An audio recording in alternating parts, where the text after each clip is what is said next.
Je suis à l'hôpital après un incident avec un outil électrique il y a 2 jours et je dois voir un chirurgien plasticien aujourd'hui. Dans cette vidéo, j'explique ce qui s'est passé, mes erreurs et pourquoi c'était étrange, afin que vous puissiez en tirer des leçons.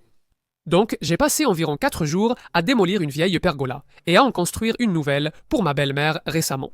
Et pendant tout ce temps, j'ai grimpé sur des échelles, je me suis tenu en équilibre sur des toits, j'ai évidemment utilisé beaucoup d'outils électriques, des meuleuses d'angles, des scies circulaires, tout cela comportant évidemment un certain niveau de risque. Étonnamment, pourtant, aucune de ces choses n'est ce qui m'a eu. En gros, j'étais perché en haut d'un escabeau. J'avais posé ma visseuse à percussion sur ma droite, sur le bord du toit du garage. J'ai accidentellement fait tomber ma visseuse à percussion et, pour éviter qu'elle ne tombe par terre, j'ai essayé de la rattraper et un embout de visseuse Posidriv 2 s'est complètement enfoncé dans la paume de ma main. Étonnamment, il y a eu peu de sang, mais j'ai vite compris qu'il y avait un problème. Je pouvais bouger tous mes doigts et mon pouce, mais ce dernier semblait faible et j'avais perdu ma force de préhension. Comme un idiot, j'ai continué à travailler car j'allais finir.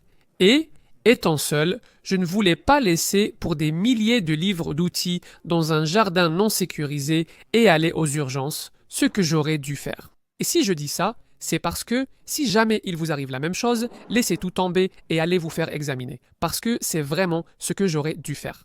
Je l'ai enveloppé dans du papier bleu et du ruban de masquage, j'ai poursuivi le travail, puis rentré chez moi, je l'ai nettoyé avec un produit antibactérien, mis un pansement, enveloppé d'un bandage et appelé mon cabinet médical. Le médecin m'a orienté vers un hôpital pour les petites blessures, alors j'ai appelé cet hôpital et ils m'ont orienté vers les urgences. J'ai appelé le 111 qui m'a renvoyé vers mon cabinet médical, donc je suis revenu au point de départ. Le 111 m'a obtenu un rendez-vous médical le lendemain. Au cabinet, on m'a dit que je n'avais pas eu de vaccin contre le tétanos depuis plus de 10 ans, alors ils m'en ont fait un et ont nettoyé la plaie.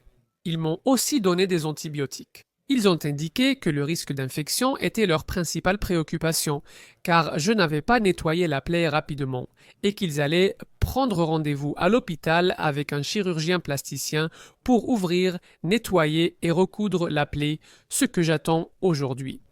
Je dois aller à mon rendez-vous maintenant, donc je vous donnerai des nouvelles après.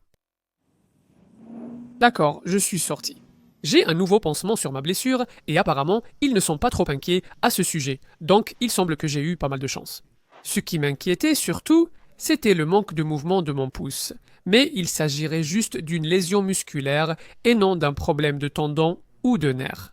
Les médecins et infirmières ont été fantastiques. La vidéo sur la pergola arrive bientôt. J'ai aussi 2 autres vidéos qui sont entièrement filmées et partiellement montées, et je m'y mettrai dès que mon pouce me permettra de tenir une souris. Je suis rentré. Qu'ai-je appris? J'ai une trousse de secours à l'atelier, mais je n'en apporte jamais sur les chantiers. Je vais commencer à le faire. Je nettoierai toute blessure bien plus vite désormais. Et vu la réaction de la docteure quand j'ai dit avoir mis du papier bleu, je ne referai plus ça non plus. En cas de problème grave, j'irai directement aux urgences sans perdre de temps à chercher un rendez-vous médical.